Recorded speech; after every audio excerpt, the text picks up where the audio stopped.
Hello, good evening, and welcome to the Welsh Rugby Roundup show, the Dragons Balls, part of the ThreeBod Rugby Group, and the Welsh Rugby Roundup show. We are back. I'm joined, of course, by my usual co-host, Fian, the Welsh Wizardess. How are you, Fian? Are you well? I'm fine, thank you. And we had great fun doing the first part of this Six Nations preview.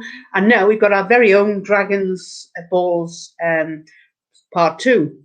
And I'm really looking forward to this show because I think we've gone through the squads, and now it's actually putting everyone's money where their mouths are for the first games on the first weekend of 2021 Six Nations. So excited. It is very exciting indeed. I'm so excited for this year's Six Nations. Of course, we'll have our standout teams who we expect to win, but obviously being in Wales, we have a poor year the year before, and then the next year we win a Grand Slam. So maybe that's what will happen this year. We can always hope. We got some fantastic guests on today, and you may have seen some of them before, or you may have seen all of them. So you may know who's going to be on, but we have representatives of nearly every single country that's competing in the Six Nations, and we're going to have a chat with them about the upcoming games. So if you're watching here on Facebook, welcome. Make sure to give a like on the stream, share it with friends, and like and follow the page. And if you're watching here on YouTube, make sure to subscribe, leave a like on the video, etc., etc. A couple of you already in the chat. Connor Broomfield, good evening, everyone. Connor, hope you are well. And Gregor, as always, joining us. Good evening, hope you are well as well. Well, we have some exciting news. We did a really good interview last week, didn't we, Fian? Great, absolutely great. First time talking to a Lions legend, and it was brilliant. Absolutely. We had a chat with former Wales and Lions star David James, and we're going to show a teaser clip for that a bit later on in the show. But that's going to be dropping on Wednesday evening. So that's one big reason to like and follow the page. Ready for that one. What kind of things did we chat about? What didn't we chat about? Well, we talked about the Lions and his experiences with the Lions and sort of insider. We talked also about something that's very close to his heart, mental illness, and how he's combated that, or how he's combating, because I don't think you ever get over it, but also about the challenges he's been doing during January, in which he's been basically doing a marathon a day, running, rowing, and cycling, isn't it?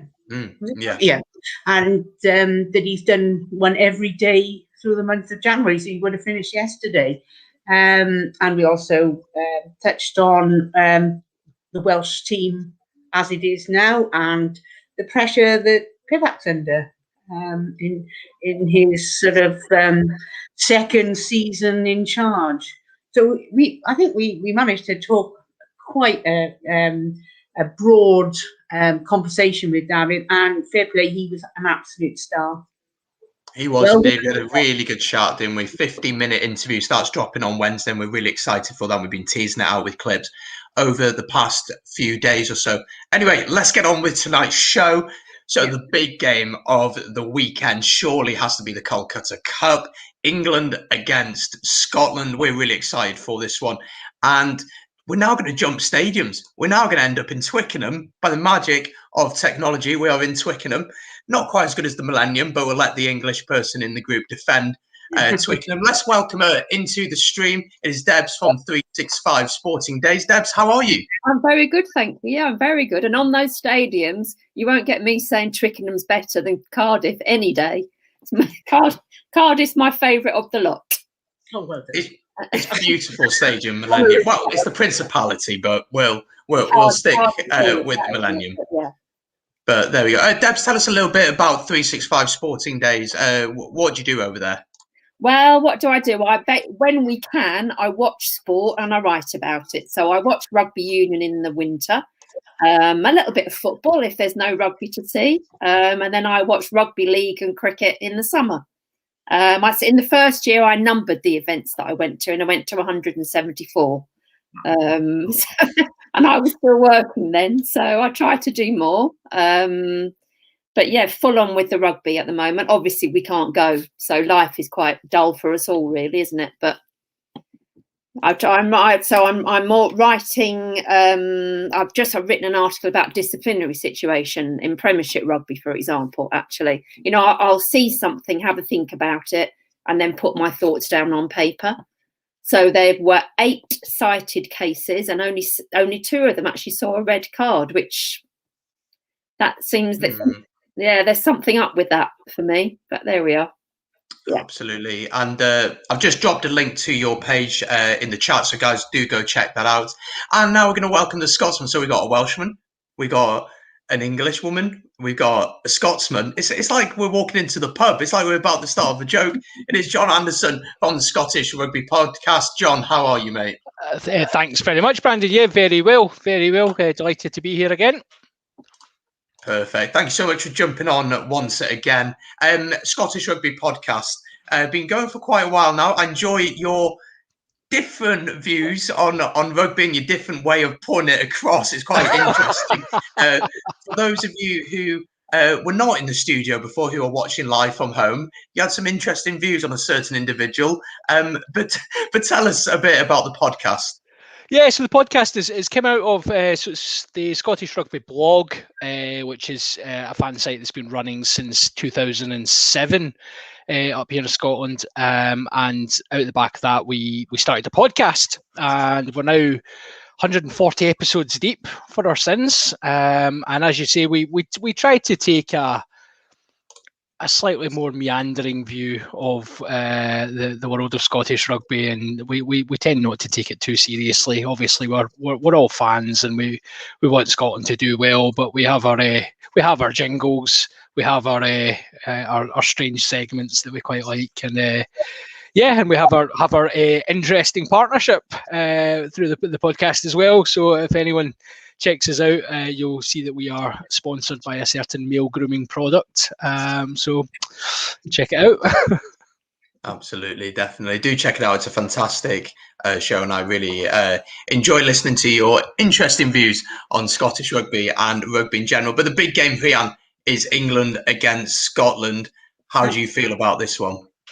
Yeah, it's the oldest, isn't it? It's the oldest challenge, and it's always every year the sort of the run up to the Calcutta Cup is huge, and just exciting. It kicks off the whole Six Nations as well, and basically I'll ask you two, where do you think your teams are? Obviously, England will be coming into this as favourites, but you've also had a slow start in the fact that COVID's been particularly bad on the run up to the Six Nations, Debbie, with Eddie not being able to go to training and until this week, and only a 28-man squad because of COVID. So where do you think England are at the moment? I think I actually listened to Eddie talking on a podcast as I was walking on Sunday, and the 28-man thing is an interesting one. He spoke about it as if that was the number he could have, rather than the number that he set, which I found very interesting, actually. COVID has interrupted things. The fact that I wrote out myself a team earlier in the day, and I've got I've got 5 Saracens in my team, and they haven't played since about the 8th of December, I think. So it's going to be an interesting one. To England's detriment, I don't know. I think they are probably very set in how they play as a group. I hope that they play some rugby in this Six Nations, because they really didn't in the autumn, did they? But I don't, do you think that that's a sign of a good team, that they can grind out a win when it might not be the prettiest game of rugby, but it's actually it does what it says on the tin, Yeah, again, that was a point that he made, and he spoke about the fact that at the beginning of a 4-year cycle, you want to be winning, which isn't it. Yeah, I can understand that, and I always actually think to myself, yes, it is a sign of a good team if they can grind out a win in spite of not playing terribly well. But actually, I like to see good rugby played. You know, I'm afraid it made me want France to be the winners of the 2 competitions last year, because I didn't like the way that England were playing. I was there in Paris and was absolutely blown away with how France played when they beat England. Let's have some rugby, Eddie, this time round. He's got some fantastic ball players. I think he's going to go with his standard 9, 10, 12, who are not necessarily those great ball players, but I hope he has the likes of Harry Randall sitting on the bench. Some exciting young players coming through, and I think he has got to start blooding them for 2023. Yeah. He's some interesting. So, who do you think the key players will be? I think they've got to win ball, haven't they? And as we spoke last week, it would seem that we've got some very fast players in that Scottish pack. I mean, Maro Itoje is always first on my team sheet. He's going to be key. I think he'll start with Billy Vunipola. I'm not convinced he necessarily should start with Billy Vunipola. I hope to see Mark Wilson starting. And Tom Curry is becoming a fantastic young player. So I think that back row axis, along with Maro, are going to be pretty key, really. They've got to win that ball to get it out to the backs, even if they then kick it up the field. Hopefully they won't. And what do you think about the home advantage? I think Gregor, no, who was it? Someone put the question, the statement that Scotland haven't won in London since 1926 or something, or whatever. Yeah, that's not true. It's 1983. Yeah. But anyway, but the point is, with COVID and the fact, that England managed to have fans in Twickenham at the end of last year, there won't be fans on Saturday. So do you think that the home advantage is still important, or do you think it's levelled out a bit? I think it levels out, actually, and I think that'll be the same for every team. I mean, I did 1 year, actually, that was what I did in my first year. I did 5 games in 5 countries. And without a doubt, those home crowds, which, and we'll talk about the Principality, spine tingling. They're fantastic to be there. And love it or hate it, Swing Low, Sweet Chariot, ringing round Twickenham. It must be quite daunting as a player that's coming from a different country. Yeah, I think it will even things out across. Yeah. And England have got their. I mean, we played the blue shirts at home 1 year, away the next year. So we've got the blue shirts at home this year, which means the 2 hardest games are away. Now that you would think. But I don't think Ireland and Wales will have as much an advantage in their own stadiums this time round. No. And what about you, John? You think that your guys can come down to England and to the old enemy and make take advantage of the fact that there won't be hordes of I was going to say angry Saracens, but loads of English fans at the stadium. Yeah, I think there's been a lot of chat up here in the run-up to this one about the crowd, and a lot of people are saying this is it's such a good opportunity for Scotland to get that win at Twickenham that we've been so longing for as I said, 1983. The era of Roy Laidlaw was the last time we won down in Twickenham. Obviously, you could argue we should have won very recently, but that was just an utterly bizarre game. So, yeah, the guys have gone down very confident. All the right noises are coming out of the camp, as is often the way with Scotland before a Six Nations, and it doesn't always transpire that works out well for us. But we've got key players back. We've got some new blood coming into the squad over the autumn. We're starting to see a bit of depth in certain positions. As I touched on in the previous show, hooker's an issue for us. Both of our top 1 and 2 hookers are out.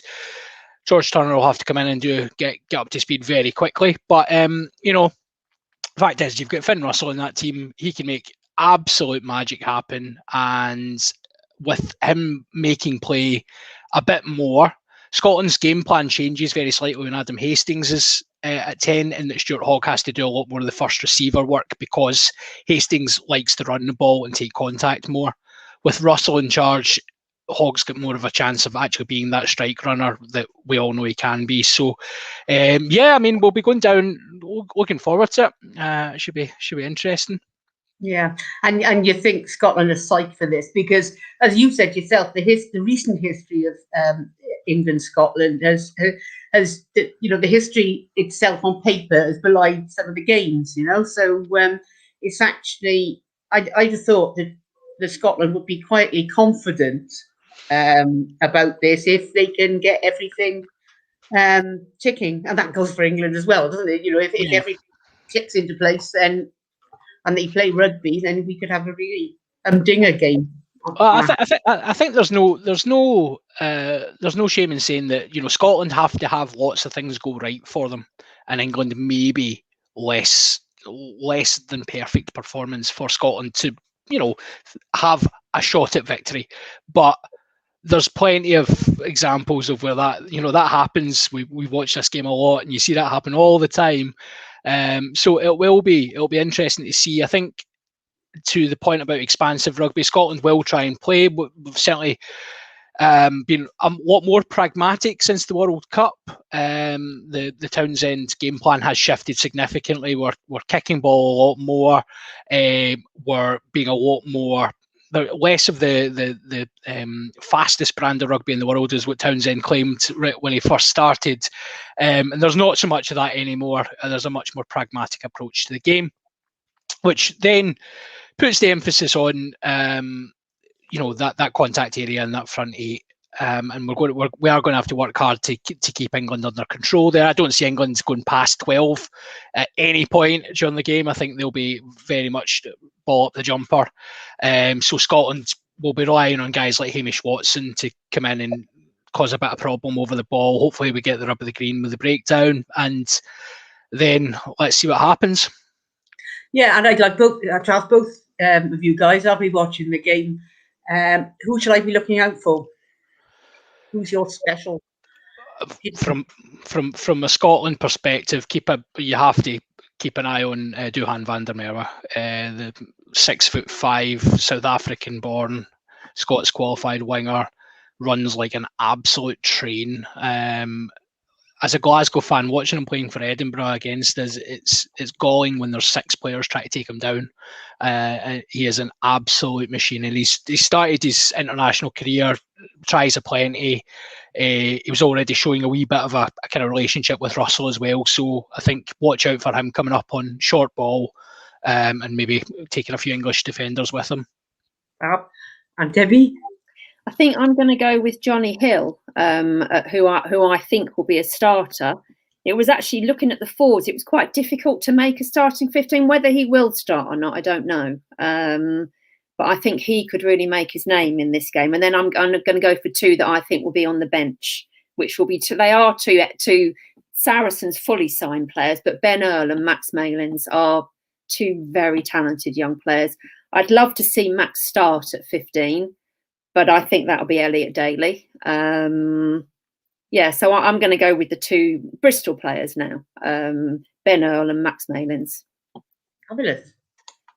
Yeah, and it's going to be a great game, isn't it? And I think, this is a big opportunity for Scotland to do something. And the Six Nations is all about momentum, isn't it? If you can build up that momentum, you get a couple of wins early on, and then you work out a system which works well. That's what we've always seen here in Wales when we've done well. So we've built momentum, we've had a good first game, and we go on and do well throughout the tournament. We are going to welcome in a couple of guests now as well. I've said I'm going to give them a warm welcome, so I will certainly do that, and we'll get their predictions as well as your guys' predictions for this game. First of all, let's welcome the first of our hosts of the Ulster Rugby Roundup show. It is Nigel Quigley. Nigel, welcome along. How are you, mate? How you doing, guys? I'm fine. How are you? Very well, thank you. Wearing the Irish shirt, very, very proud. We'll get on to Wales against Ireland very shortly. How do you see this one going for England, first of all? What do they need to get right in this game to make sure they come out victorious? I heard what Debs was saying, and I know what she'd like to see. And as an Irish fan, I call for the same thing all the time, Debs. Unfortunately, in the first game of the Six Nations, I don't think we're going to see it. I think England are going to try and keep this in the pack. They're going to try and dominate Scotland up front and deny them possession, which Scotland need to avoid. You know, John was talking about the players to watch in Scotland. He's completely right, but they need the ball in hand going forward to be effective. So what we want to see them doing is playing attacking rugby, not defending the whole game, you know. But I think England will try and suck them in. And we know what England do. It's like Ireland's game, but much better. It's not box kicking. They kick into corners, they kick into spaces, they kick in behind.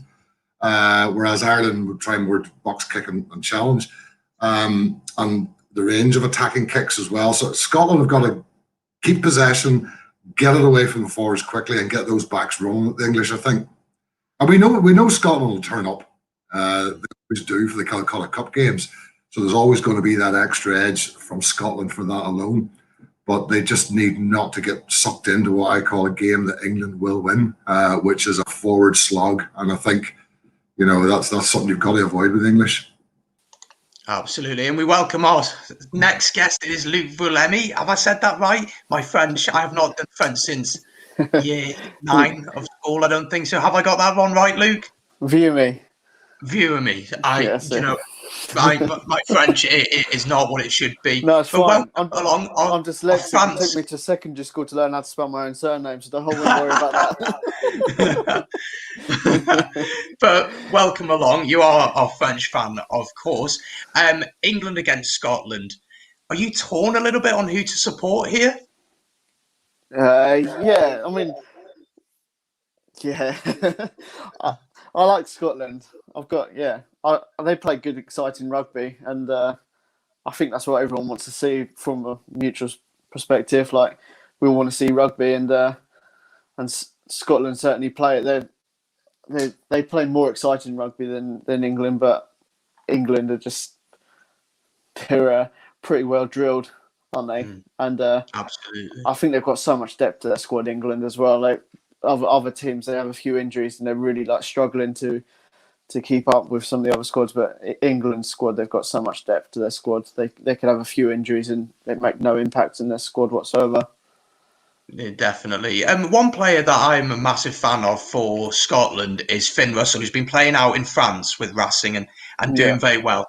Luke, how important is he going to be to Scotland on Saturday if Scotland are going to get something out of this game? Yeah, I think he's the game changer, isn't he? If he turns up like we know he can, he's a magician on this day. He can throw some absolute magical passes and put people in space. But when he's not quite on point, he can also be trying to throw them passes when they're not on and pretty open to an interception. So it's, fingers crossed Finn Russell's on this game. He's very much a risk-and-reward player. Brandon, can I make a wee point on that? Yeah, sure, go for it. One thing about England is, I remember the Six Nations game Ireland played last year, and I was shouting and yelling at the screen because their first-up defence is very quick. They've got a very high line of defence, but there's an absolute acre of space in behind it. And not once did the Irish 10 or 9 or even a second playmaker tap the ball in behind into that space. Not bloody once in 80 minutes did they do it. Finn Russell will. If he gets that chance, he will tap it in behind and tap it through into that space. So just wanted to make that point. No, that's the thing about Russell. We all talk about his passing game, and he does have one of the best passing games in the world, but people forget just how clever he is with putting boot to ball. He finds space and he'll do those little chip kicks. He'll try things. He knows how to play against rush defences. So, I would be expecting him to probably kick the ball more than you would expect. And it's back to that, the famous game. There's always the argument of, the halftime rammy between Townsend and Russell and the tactics changing and people saying, oh, Scotland were told to kick the ball. Well, Scotland kicked the ball more in that second half against England where we made that huge comeback, and we were just kicking better, and that's the key. We do need to kick well. John, do you feel like Finn Russell has really improved since going to Racing? Do you think playing maybe in a higher level where maybe it's such a physical league there, isn't it? That he's had to use different skills to beat defences. Yeah, I think playing with better players. No disrespect. Obviously, as a Glasgow fan, some of the players he was playing with at Glasgow were world class players. But he's went out to, it's the Harlem Globetrotters of world rugby, isn't it? Some of the players he's playing with out there is.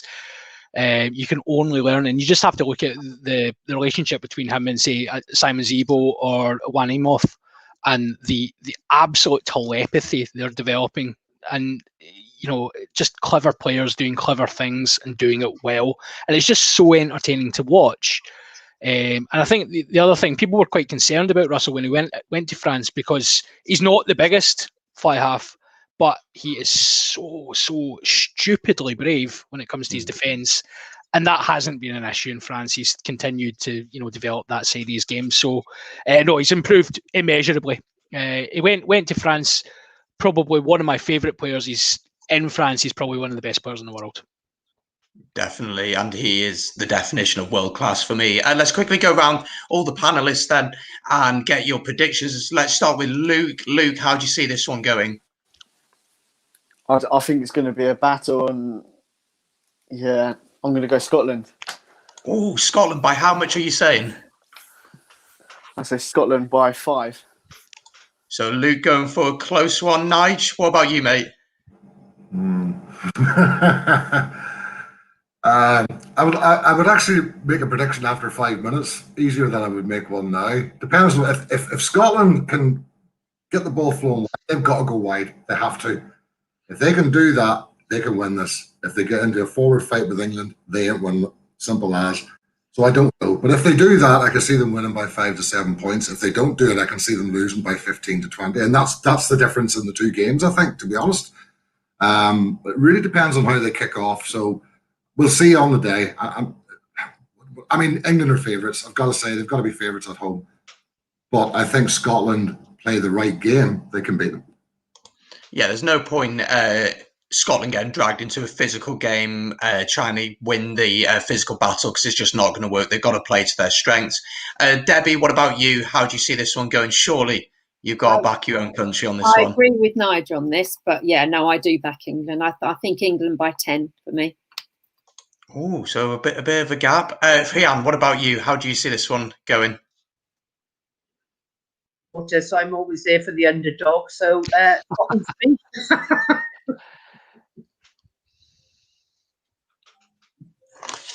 I've lost sound. Oh, there we go. I'm back. Scotland by 3, you're saying. John, what about you? Yeah, I totally agree with everything everyone else is saying. It does depend on the type of game that develops, and if the English pack get dominance, it could be a long day for Scotland. But we hope springs eternal, always at the start of a Six Nations. So yeah, I think Scotland will scrape it. I'm thinking 4 points. So there we go. Everyone back in Scotland except for one person. I don't see that. I don't think I've seen that for a while. But if you are watching, get your predictions in the chat. We've got a couple here to go through. England will win by 20 plus. Can't see Scotland having much quality possession. So, yeah, I don't know how, John, you feel about that one. And then Gregor Galway saying Scotland could well do it. So it's going to be an interesting game. It's the game that I'm probably looking forward to the most. But we're now going to move on to Wales against Ireland. So we're going to drop our English, our French and our Irish. They're going back to the pub for the jokes, and we'll catch up with them in a second. Nigel is going to stay with us and chat all about Wales and Ireland. So here we are. The three musketeers are left, let's say. The Celtic, we have our Celtic blood, of course. Nigel, I'm interested to know, where do you feel this Irish squad is at the minute heading into the Six Nations? Because I feel like Wales and Ireland are maybe in sort of a similar space at the minute in terms of their squad. So very similar places. Yeah, absolutely. I think they're two countries in a very similar place. Ireland have suffered from doing the same thing and expecting a different result for 2 seasons, I think. And I don't know if we saw enough change in the Autumn Nations Cup to suggest that.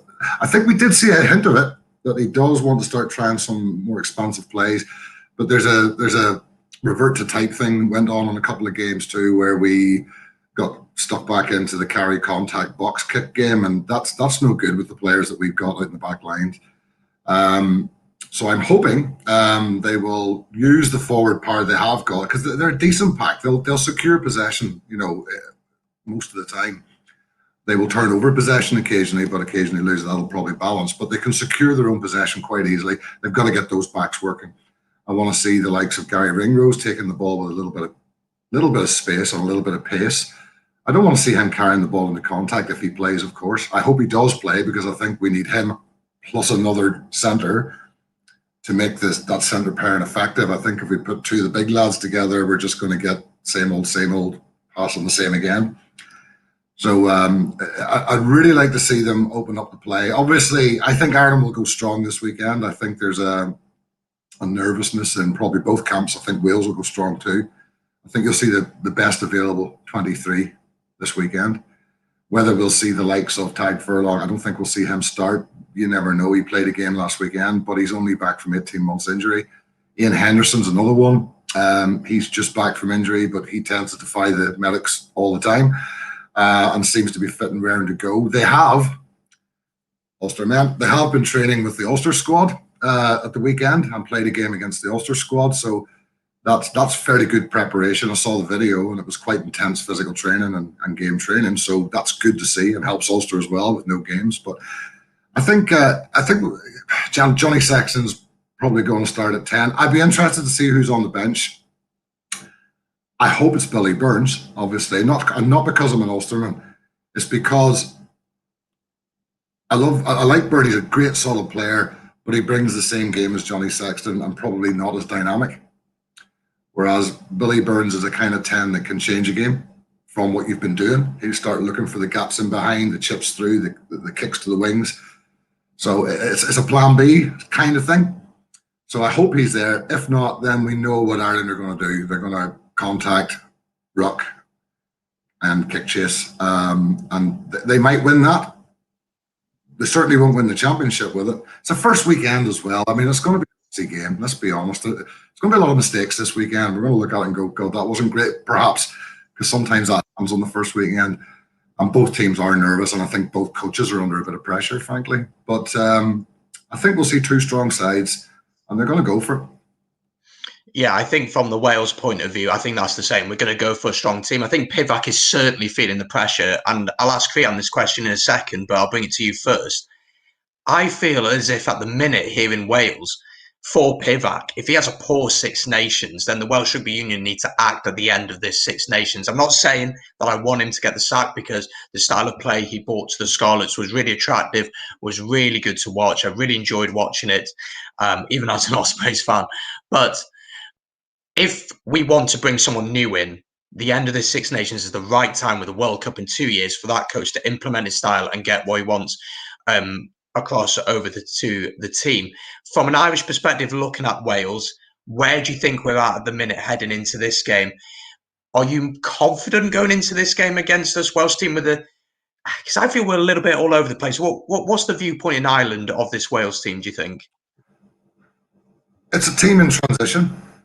And realistically, I think, and obviously the people on the sidebar can confirm whether they agree with me or not, I think they maybe feel we're a season ahead of you in that, possibly. You know, our squad's fairly settled, i.e. old stage, but they've brought in a couple of new players. They've got a couple of new combinations there, and my hope is that those people are in to make a change. So they're probably a little more settled as a squad than Wales would be.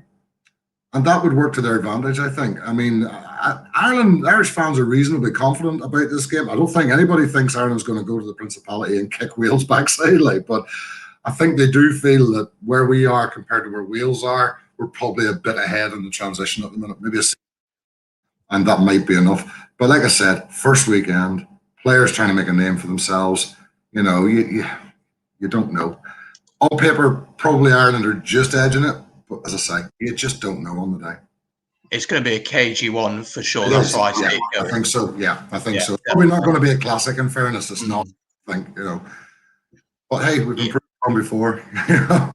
Yeah, definitely. And there's been some classics in the past. You say, Rian, let's talk a little bit about Wales. We are the Welsh Rugby Roundup show the Dragons balls after all. Where do you feel like this squad is at the minute? We spoke with David James about the team. He said the team's in transition as well. Do you feel the same as he does about the team?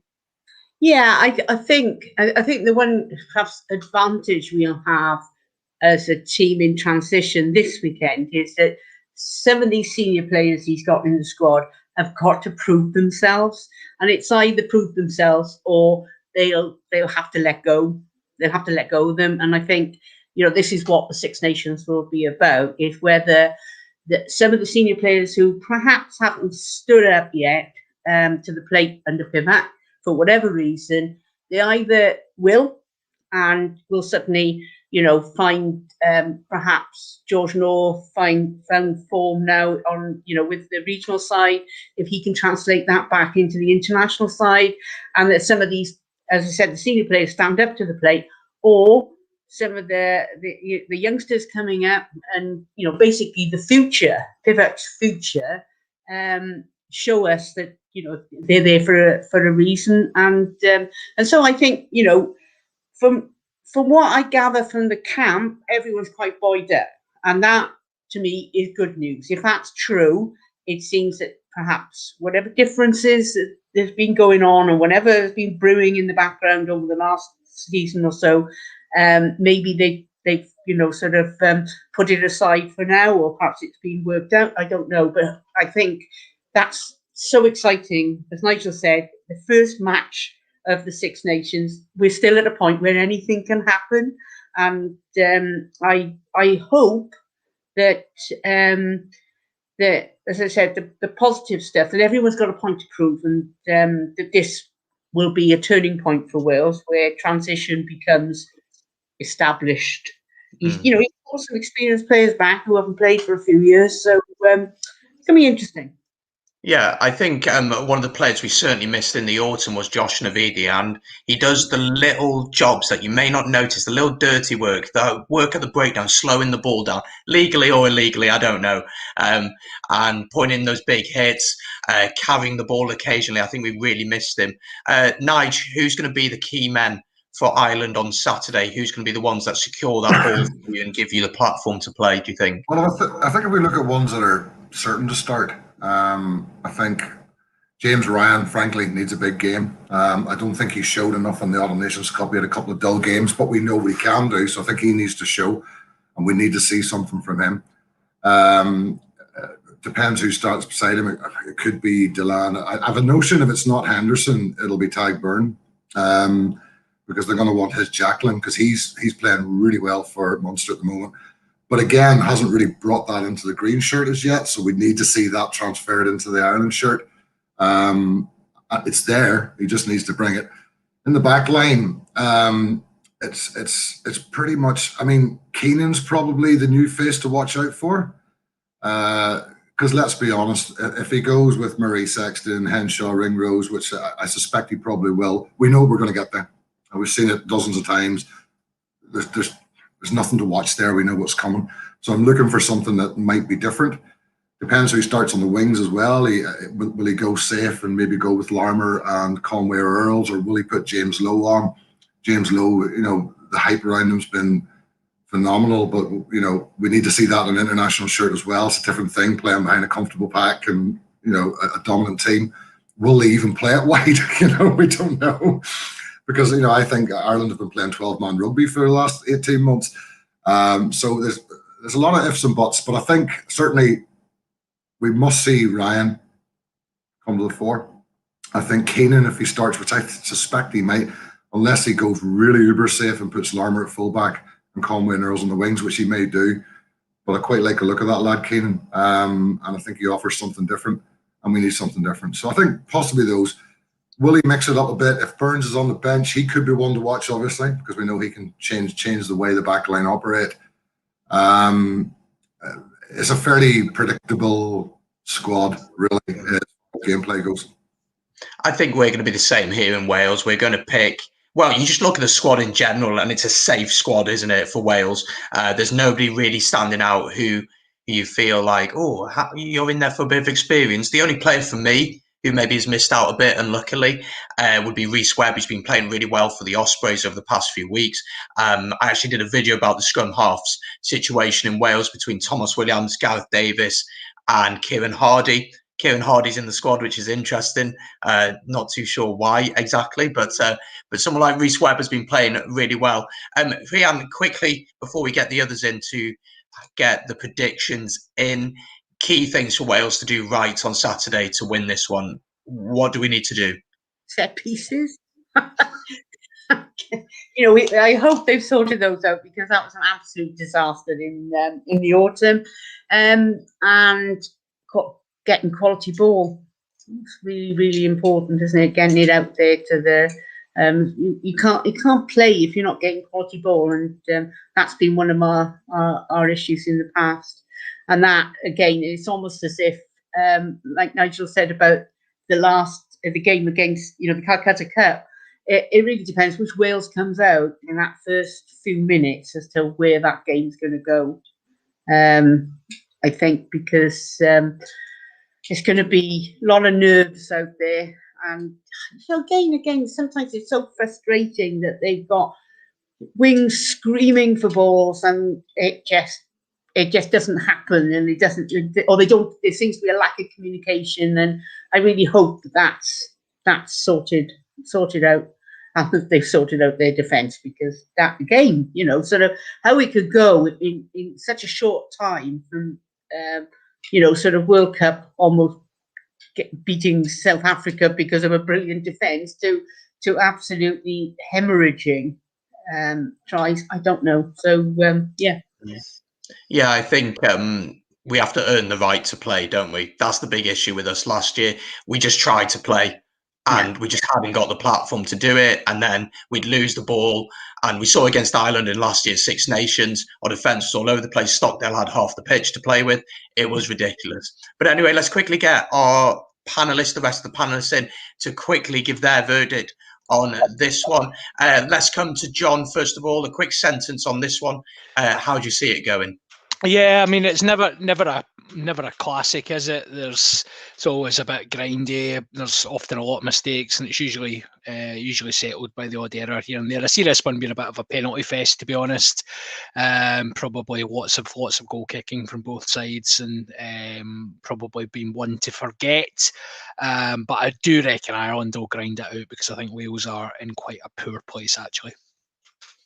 Interesting. Sure. Debs, your thoughts? Well, I'm going to differ, actually, and I'm going to go for Wales at home. And I'm going to say something I know that you're going to hate, Brandon. I think this will be Alan Wynne-Jones' last Six Nations, and he's going to win the anthems across the board, as he does every year. And I think they'll step up for him. It was a concern for me how many of the Welsh players were playing in the Premiership this weekend. And I can fully understand why Wales want their players playing in Wales on that basis. But no, I think Wales have got a habit of being terrible and then winning a Six Nations, haven't they? So you never know. I'm going to go for Wales with this one. We will have to see. Luke, your thoughts? I'm going to go with Ireland on this one. Like I said on the last podcast that we've done, I think Ireland peaked a couple of years ago, but I think they're starting to build a bit better now, and I think they're in slightly better form than Wales. I think Ireland are starting to build and get better now, and whereas Wales, I think they're declining. And I think Ireland in better form. So I back Ireland for this one.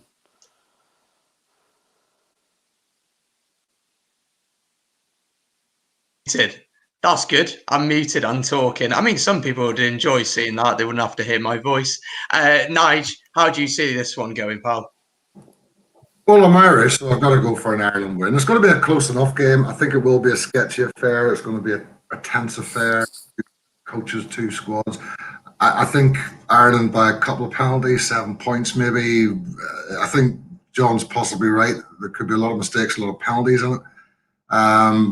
But it's sadly, I mean, I hope they prove us wrong, but it doesn't. I'm trying to remember a few games where we've kicked off in Wales before, first game of the season, or they're never generally classics, you know. But the one thing is, it'll be a bruising encounter. That much I do know. Me, Ireland, 6-7 points, I think.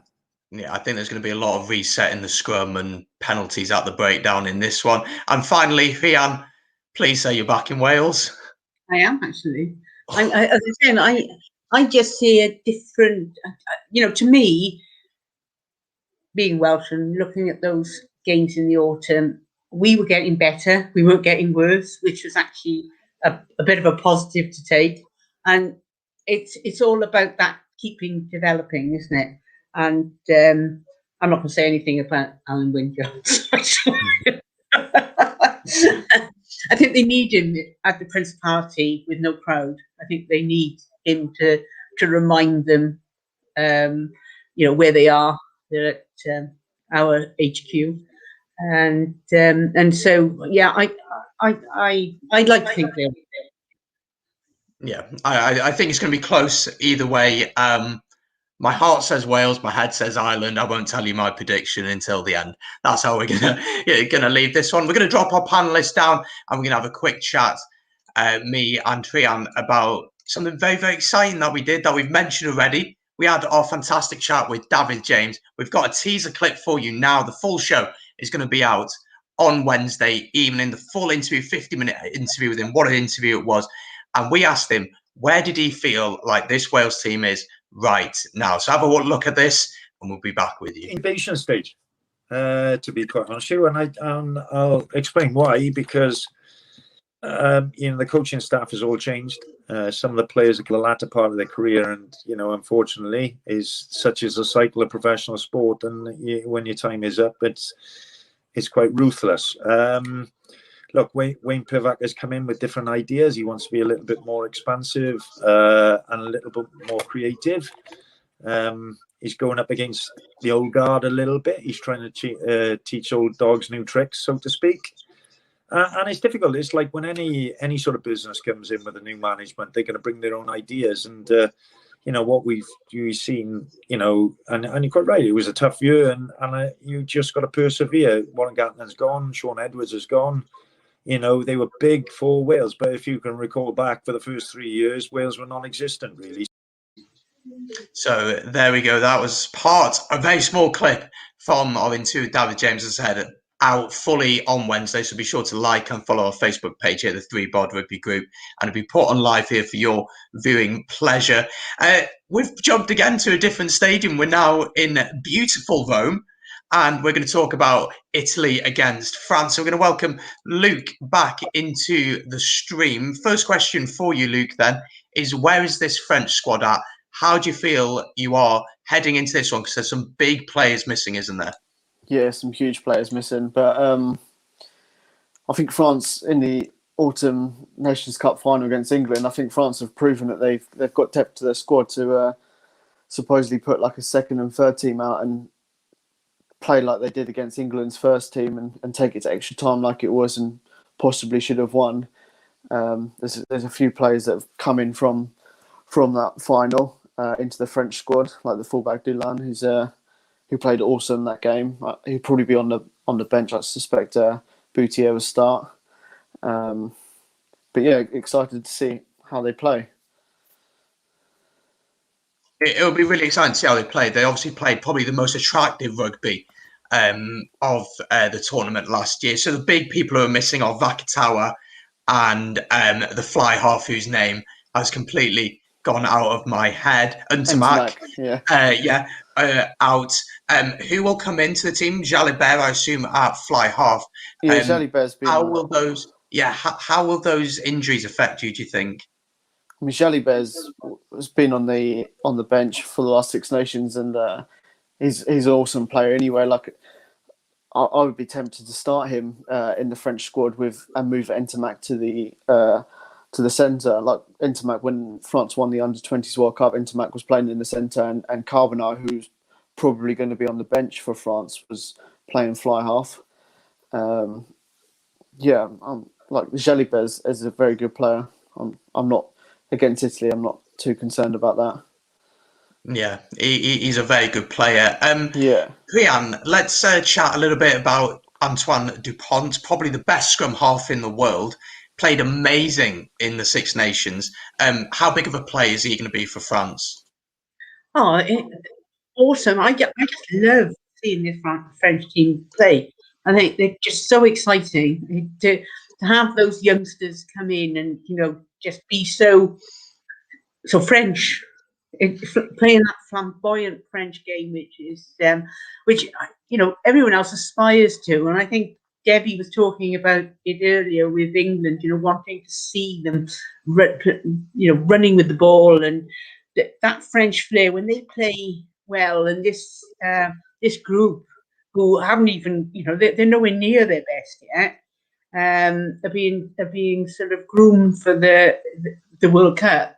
I just think that they're playing Italy, and I think the first half for Italy, I would expect them to come out and it could be quite an exciting game because they'll both want to run the ball, and I think it'll probably be very exciting for a neutral to watch that first half, and probably then I would expect France to start running away with it because they'll be fitter. But it has all the hallmarks of a really good game. Yeah, I think for Italy it's going to be a tough Six Nations, and we'll get the panelists' view on that in just a second. They're missing three big players. Matteo Minotti, we spoke about him last Wednesday when we spoke about him deciding not to take part in Six Nations because he says he's physically and mentally quite tired at the minute. Pelledri, a big ball carrier, he's out injured, as well as Bram Stein as well is out injured.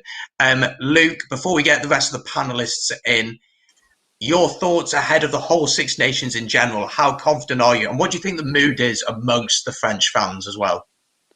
Yeah, I'm confident this year compared to last year. I was unsure how the French team were going to I was excited to see what was going to happen. Just like to thank Wales for not giving Sean Edwards that 4-year contract that he wanted, because that's probably one of the best things that could have happened for us as well. I'm excited. I think it's going to be a positive Six Nations for France this year. Like I said, there's a few big players missing from this French squad that hopefully join later on in the tournament, but they could prove vital if they're missing against the likes of England, like Vakatawa and Intermac. I mean, Intermac should be back. I'm not sure if Vakatawa will be. But they're certainly going to be missed. But we've got Penno back, who wasn't around at all last Six Nations, and he's brilliant on the wing for France. So I'm really excited to see him back in the French squad. He hasn't been in there since for a little while now. So yeah, that's good to have him back in the squad. Yeah, definitely, and I love watching France play. I think they play the best rugby in the tournament for sure, and you don't know with the French how they're going to turn up. But let's see what our panelists think. Let's welcome them back in. Let's come to Nigel. First of all, Nigel, how do you see this one going? Italy against France. Italy at home. Is it a case they're going to be competitive for the first 60 minutes and then drift away? Or could they do something in this one, do you think? Going by previous games, this is going one way. Let's establish that. This is going to be a French win. I don't see any other result there.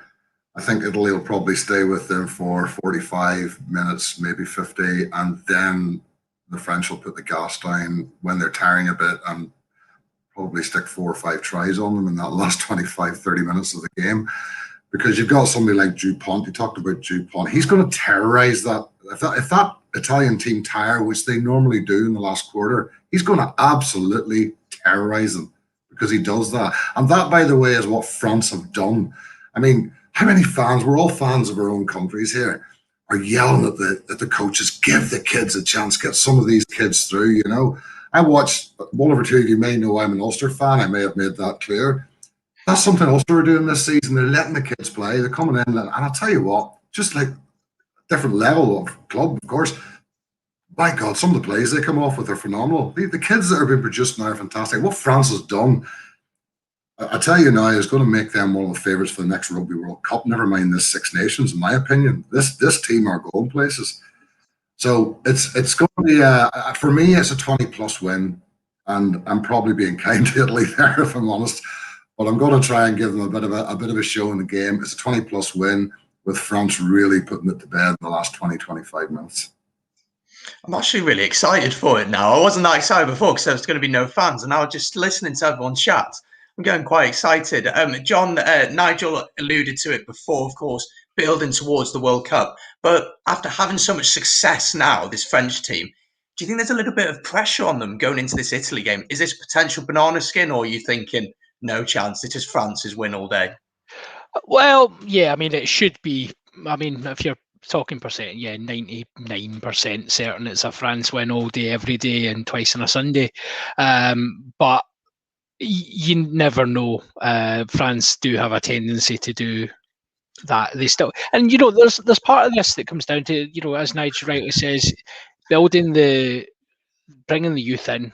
Youth are great. They have no fear. They go out. They make glaring errors, but they also pull off amazing plays. But there is still that element of experience, and there is still a tendency on occasion for things to go slightly wrong with this French team, and they sometimes don't get it right. And it's not going to happen this way. So I'm trying to give Italy a bit of a chance here, but it's not going to happen, right? They could probably get a man sent off after 10 minutes and probably still put 40 on Italy. Let's be real about it. It's not going to be close.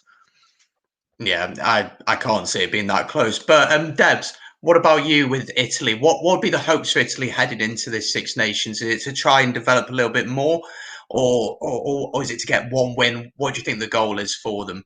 I think we mustn't forget that they scored 22 points against France in the last Six Nations. And while the punch was a big element for France not winning, those 22 points were huge as well. I think Bram Stein and Pellegrini not playing is huge for Italy. I think they're massive players for them. I think I'm liking, I'm looking at the list here, and I'm liking the hugely Italian names I'm seeing here, which I know is a strange thing to say, but they are hugely predominantly Italian players. They tend to get one game a year, don't they? It's often against Scotland. Sorry, John. But it is. I don't think it'll be against France. I think they'll want to come out and just show how good they can be. And we know that from last year. They play, as you say, they're playing wonderful rugby. Yeah, they are certainly going to be they're going to be the entertainers this season for sure. And finally, Rian, your thoughts ahead of this game, your predictions. How do you see this one going? Oh, I see France winning. I think, if they are going to have their bad game or fall apart, I don't think it's going to be against Italy. And I think France has the advantage this year of playing the early games at least. We don't know what happens towards the end of the Six Nations with no fans, because I've been in French matches when the French fans decide they don't like the French team, and they can totally disrupt them. And I think with a young team like this, that's the last thing they need, is their own fans deciding they prefer the opposition. But for this match, I'm hoping that the first half will be good. As Deb rightly pointed out, they took the game to France last year, and I think it could be quite exciting for that first half. I'd like to think that Italy now seem to be more established in their coaching team. They need to hang on to someone for a while. The problem is the sort of it's that ethos of, if they do something bad, it's a football thing, isn't it? You sack your manager and off it goes. And I think they need that time for a coaching team to gel together and actually put a plan in place, and then hopefully Italy can make that last bit of fitness and actually develop an Italian team. Yeah, that's a whole other debate about Italian rugby, but that's an interesting point you make. We're quickly going to drop everyone down out of the studio, except for myself and Priyanka, because we'll chat about the women's and under 20s tournament, and we're going to get everyone back in at the end to give their final prediction. So we'll see the rest of our panelists in just a second. But Rian, tell us a little bit about what's going on with the women's tournament, or what's not going on with the women's and the under-20s tournaments. It's not going on. They made an announcement back in December that the Women's Six Nation and the under-20s, basically the amateur setups, would be rescheduled to later in the spring or early summer. They're actually, I was hoping there was going to be an announcement. They said by the end of January, but they haven't actually finalised any dates for either the women's or the under-20s. But they have been in consultation with the unions apparently, and the broadcasters, and I assume that there will be an announcement imminently. There's been quite a bit of news amongst the women teams recently. We have Scotland. Brian Eason has come in, has been named as permanent coach after being there on a temporary basis. And people will remember him because for his first match in charge, he presided over a historic 13-13 draw against France in Scottstown in October. So that augurs well for Scottish rugby going forward. And in Wales, we have the announcement of Warren Abrahams, who becomes first black person to hold down a top coaching role in the Wales setup, and he's taking over the Wales and the seven-a-side teams. And then we've got former Wales captain and North Wales RGC Academy coach Rachel Taylor, who had 67 caps, and she becomes the first full-time skills coach as part of the WRU's team. And I think that's really great that we have our first female professional coach in Wales. Yeah, it's good to see, and it's a shame for the women's game. It's a shame for the under-20s. We won't see the futures of Welsh rugby coming through, unfortunately. But they cannot keep the players in a secure bubble, can they, and ensure the safety of that. But thank you, Rian, for the update on that. Here on the Welsh Rugby Roundup show, we want to cover as much rugby concerning Welsh rugby, so the women's games, the under-20 games, and that is something that we're trying to do. And let's bring everyone back in then, finally, and for the last time, to give our final predictions. Let's actually come to Debs first of all, just quickly on the announcement about the women's game, about the Six Nations, of course, being postponed. How do you feel about how will it affect women's rugby in general, do you think? I think it's a real shame for women's rugby. But realistically, I mean, England is one of the few that actually has quite a professional setup. I actually watched Exeter Chiefs against Saracens on Saturday, which was Saracens were woeful. They got beaten for the first time since October 2018. But I see the game in England has really come on in recent years, actually. And I think the rest of the countries in the Six Nations really need to try to do something to make it the same way. It is saying, as Rian said, it's saying that it's amateur rugby, isn't it? And it is amateur for everybody other than England. I think it's a shame. We go back to that saying, as we can't be what you can't see. And if they're not seeing the women playing, how are the girls going to want to get out there and get involved? Yeah, how are they going to inspire the next generation? It's very difficult to see how those games are going to be played out.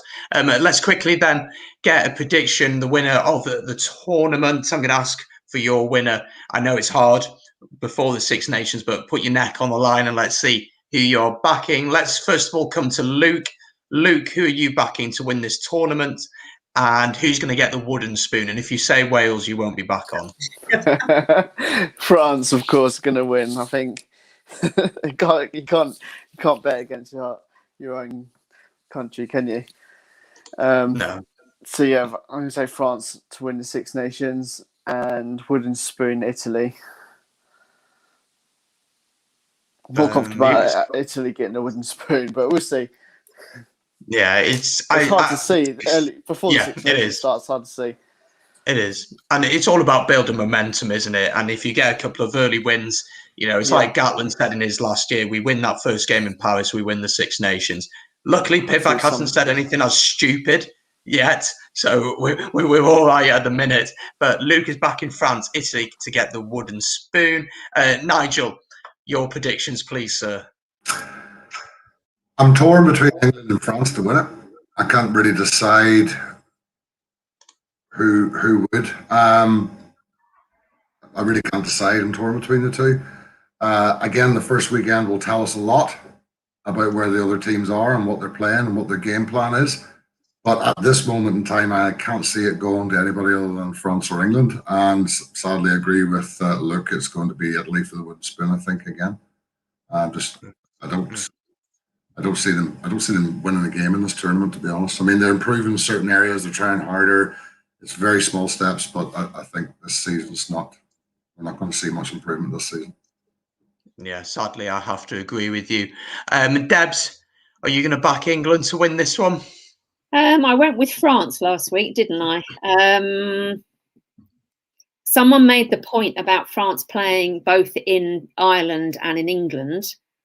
So does that skew it towards England? I think it possibly does.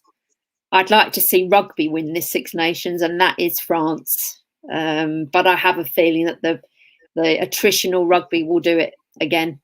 So the driving ball will come in handy, I think, and the penalty kicks of Owen Farrell will help England out a lot. John, is this the year Scotland finally do it with this sort of golden generation led by Finn Russell and Hamish Watson, who should probably start possibly for the Lions, but that's another debate. So Scotland, are they going to do it? Why not? No, I mean, I was, absolutely. The favourites are France and England, and you shouldn't really be looking past them. I think if it comes down to the two of them, it will be France. But I think if things go well on the opening weekend for Scotland, there's absolutely no reason. We always talk about Scotland have beaten every one of these big teams at some point in the last 5 years, so there's no reason why we can't string that together and get a good run here. I have to. I mean, it's sad to say, but Italy are. I mean, I was just saying in our wee private chat there that Italy are further away from being competitive now than they ever have been, and it's. All the teams around them are improving significantly, and then Italy are improving. They're being more competitive in games, but it's only in games and only at very, very small points. So I really think, particularly with the players they're missing, they will be so far behind, and then we'll have the usual trumpets coming out and saying we should have relegation. So yeah, it's going to be interesting. Nige, you having a cup of tea? Is that what's going on in the background? Let's come to Rian then. Rian, is this going to be it? Are we going to get another Grand Slam, or are we being a bit too optimistic saying that? And who's going to be your wooden spoon, do you think? Oh, do you know, this is what I absolutely love about the Six Nations. And through the many, many years, like last 30, because I'm only 30, the ones I can remember, that I've been sort of involved with the Six Nations before it starts. Everyone always says it's going to be England, France. Very rarely has any other team sort of figured up there in the betting. And so, it's open at the moment, isn't it? Until Saturday, anyone can win it. Anyone can. If you're a betting person, you go for England or France and Italy to win the wooden spoon. But I think we have to win 3 games minimum if Pivac's going to stay. So we better start on Saturday. Yeah, that's, as I said, I've said it 2 or 3 times, it's about momentum. And I think Scotland are going to be dark horses. I agree with Kevin there. Dark horses, Scotland could potentially do this. Am I really going to back the Scots? I don't know. I don't want to someone clip this up and send it to me at the end of the Six Nations. I get this Yeah, every year, Brandon. Don't worry about it. Every year I do this, and then I get on Twitter, people bombarding me. What an idiot! What you said this yet again? Just embrace it. Be part of it, Brandon. It's time. Come and be Scott sexual with us. Come and join us. Come to the dark side. But it's between France and England for me. Yes. Italy will get the wooden spoon, as John said in our private chat with Chan about Italy. Italian rugby is in quite a bad state at the minute, and maybe that's something we can look at throughout the tournament a bit more. I'm going to back France to do it. I think if France can start well, which you'd expect them to beat Italy quite comfortably, get their confidence up, if they can get the injured players back quickly, and then they can build on that. If they can start to understand what Sean Edwards is saying more, that'll be good as well, because I'm not sure how his French is really getting on at the minute. But I'm going to back France to do it. But there we go. That is the show. We just got a quick few announcements to do at the end here. But we're going to say thank you and goodbye to our guests. First of all, John Anderson, thank you so much for joining, mate. Always a pleasure to have you on. We'll have you on throughout the tournament, of course. Thanks, guys. And check out Scottish Rugby Podcast as well. Thank you very much to John. Debs from 365 Sporting Days, thank you so much for coming on again. And your cat is now offside, so it's time for her to go as well, I believe. So thank you so much for make an appearance. Thank you for jumping on. Nigel, thank you for jumping on, our host of the Ulster Rugby Roundup show. Brilliant show, that. Check it out. Good luck on Saturday-ish, but not too much luck. Luke as well, thank you so much for jumping on again, mate. Always a pleasure to have you on to chat rugby and to chat about French rugby. We'll have you on again, I'm sure, throughout the tournament. Give us a little French to finish off. Alain Le Bleu. Alain Le Bleu, indeed. Perfect. There we go. So that is all our guests out and gone. Rian, we've come to the end of our show. We made it through another show alive. I know, they're far too quick, aren't they?